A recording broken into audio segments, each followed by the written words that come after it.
درباره مدارهای چند کیوبیتی صحبت بکنیم. ولی قبل از اون بذارید یه تعریف بکنیم که واحد پایه اطلاعات کوانتومی چیه؟ بهش میگن کوانتوم بیت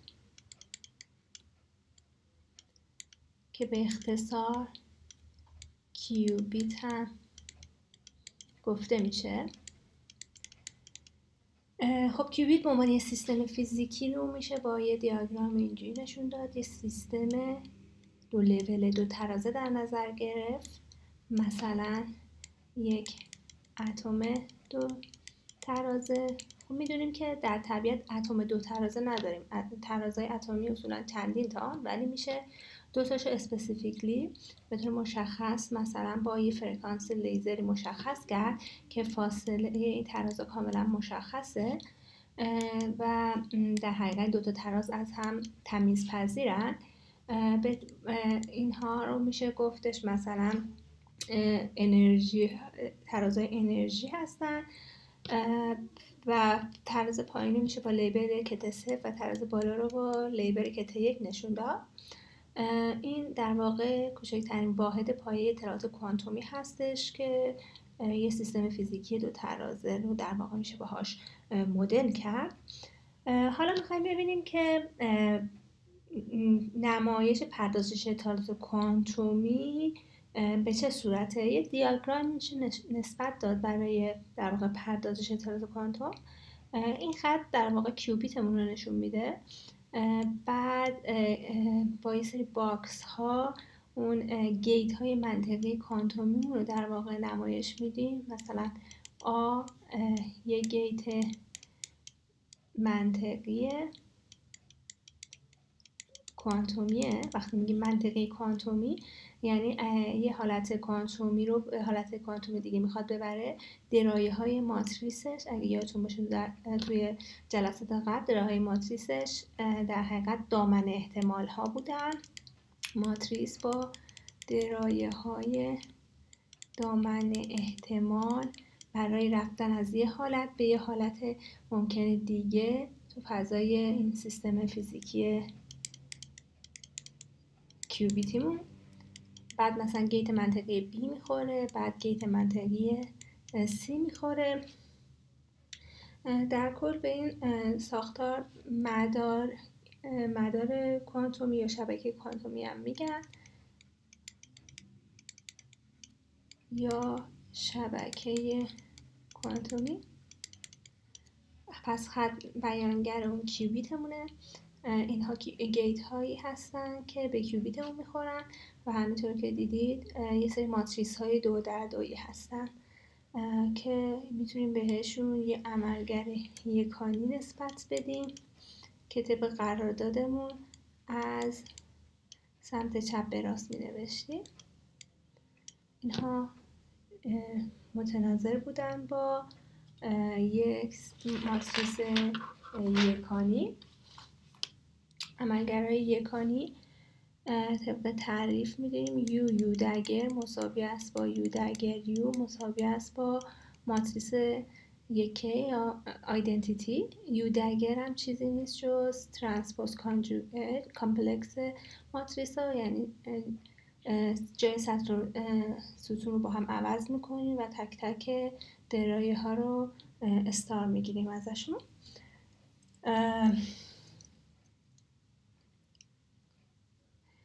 تمام این عملگرهای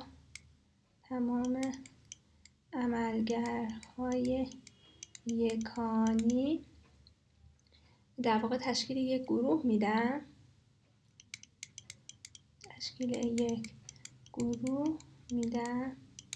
که اونو با گروه U2 نشونش میدن. ماتریس های 2x2 یکانی. و خب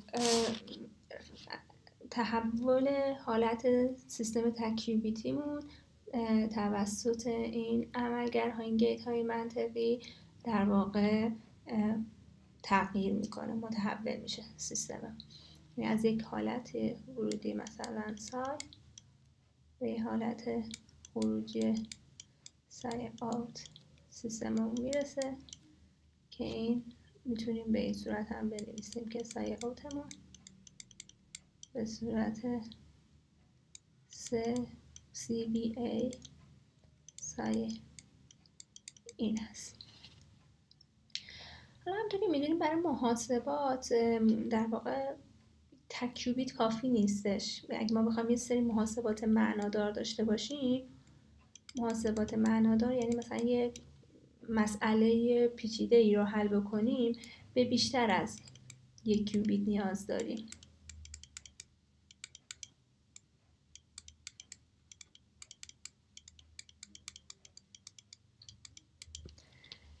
مثلا بیایم دیاگرام مربوط به یک سیستم 3 کیوبیتی رو در نظر بگیریم. خب گفتیم کیوبیت ها رو با این ساختار نمایش میدیم، چیز دل بخواهه. فرض کنید مثلا 3 تا اتم 3 ترازه داریم و هر سیستم کیوبیتی که فیزیکی که میتونیم ازش به عنوان یک سیستم 2 ترازه یاد بکنیم. فرض کنیم این مثلا تو حالت پایه است، یکی تو حالت برانگیخته است، یکی هم تو حالت مثلا پایه قرار گرفته. گفتیم پس متناظر با هر کیوبیت یه خط مشخص میکنیم. فرض کنید که به کیوبیت اول یه عملگر آ میخوره، بهش میگیم عملگر تک کیوبیتی یا گیت تک کیوبیتی. بعد یه گیتی میخوره که این دوتا کیوبیت رو در واقع با هم دیگه تحول میده که این یه سری ماتریس 4x4 بهش میگیم گیت 2 کیوبیتی. ببینیم هر کیوبیت 2 تا درجه داشت دیگه، 2 تا حالت داشت برای دامن احتمالش. تعداد کیوبیت میره بالاتر، به ازای هر کیوبیت مثلا برای 2 کیوبیت برای تک کیوبیت 0 و 1 داشتیم، برای 2 کیوبیت 0 0 1 1 1 0 و 0 1 رو خواهیم داشت. 4 تا حالت. پس ماتریس تحولی متناسب باهاش که دامنه های احتمال برای به 0 0 رفتن، به 0 1 رفتن، به 1 1 رفتن یا به 1 0 رفتن رو بخواد نشون بده، با یک ماتریس 4x4 در واقع مدل میشه. فرض کنید تو گام بعدی کیوبیت دوم و سوم به هم لینک میشن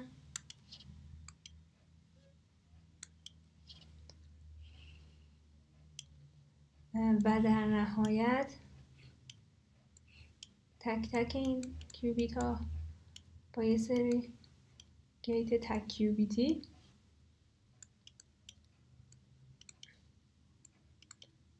متحول میشن و حالت نهایی ما رو شامل میشن.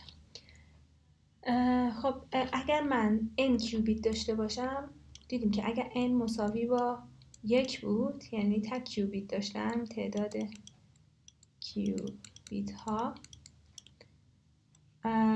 در واقع تحول یکانی من یه ماتریس 2x2 یکانی بود که با گروه U2 نمایشش میدادیم. برای n مساوی با 2 تحول یکانی ماتریس 4x4 بود که با U 2 به توان 2 میتونیم نمایشش بدیم. به همین ترتیب برای یک n دلخواه تحول یکانی یک ماتریس 2 به توان n در 2 به توان n خواهد بود که توسط گروه U 2 به توان n ها مشخص میشن. حالا هنر محاسبات کوانتومی چیه؟ اینه که ما میدونیم، گفتیم که ببین به این ساختار میشه یک ماتریس یونیتاری نسبت داد.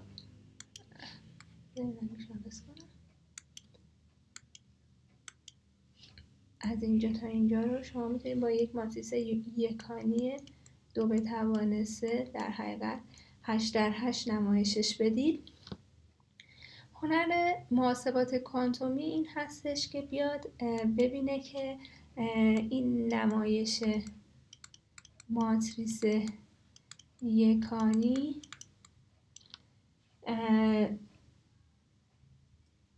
با چند تا از گیت های پایه‌ای ساده میشه نمایش داد. یعنی چی؟ نشون میدن که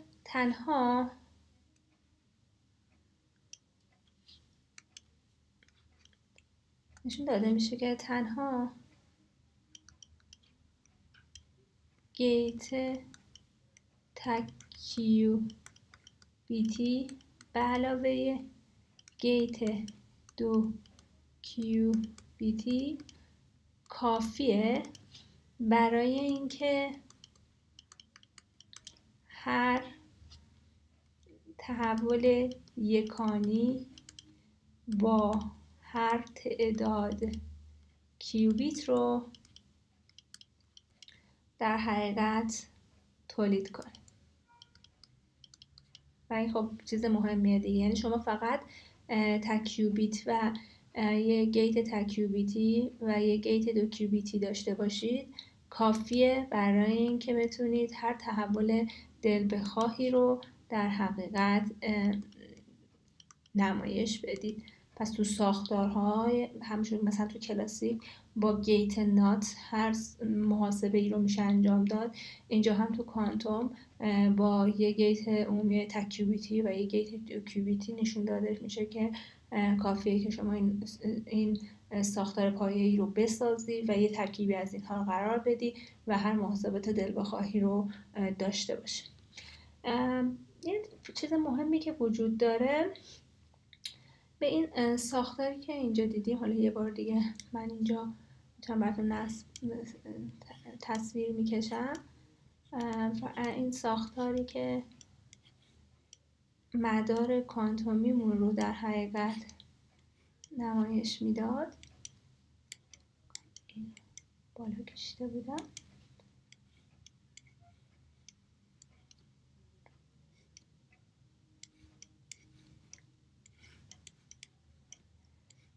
بهش هم مدار کوانتومی میگن، هم بهش در حقیقت شبکه کوانتومی. که مدار کوانتومی دیگه خیلی شناخته تر شده تا شبکه کوانتومی. این ساختار در واقع مدارهای کوانتومی دو تا معیار مهم ارزیابی دارن.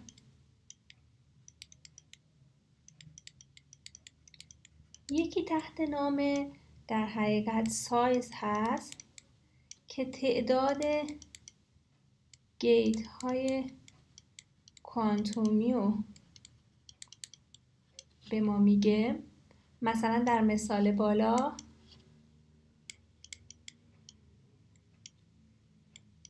ما 6 تا گیت داریم، سایزمون 6، 1 2 3 4 5 6 تا گیت استفاده شده.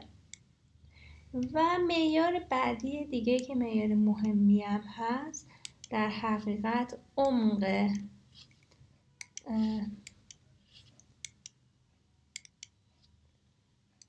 مدار هست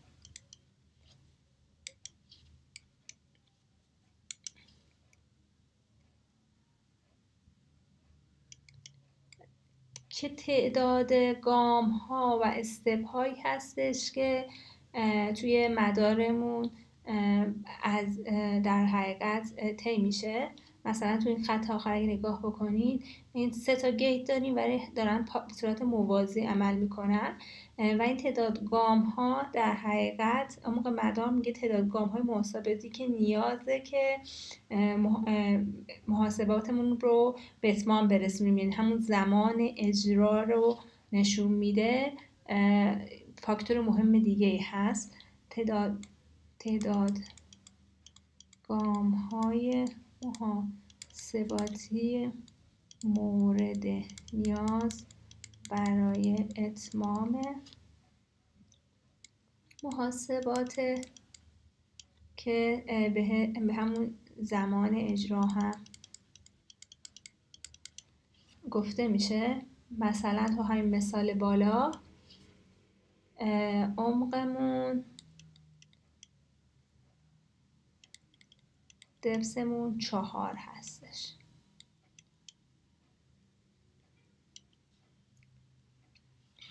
حالا کار مهمی که اینجا کامپیوتر ساینتیست ها دنبال میکنن این هست که ببینن که این دوتا فاکتور سایز و عمق با افزایش کیوبیت ها چجوری مقیاس بندی میشه. پس مقیاس بندی این که من تعداد کیوبیت هامو افزایش بدم، این عمق و یا سایزم چجوری تغییر میشه، کار مهمی هستش که کامپیوتر ساینتیست ها روش مطالعه و بررسی میکنن.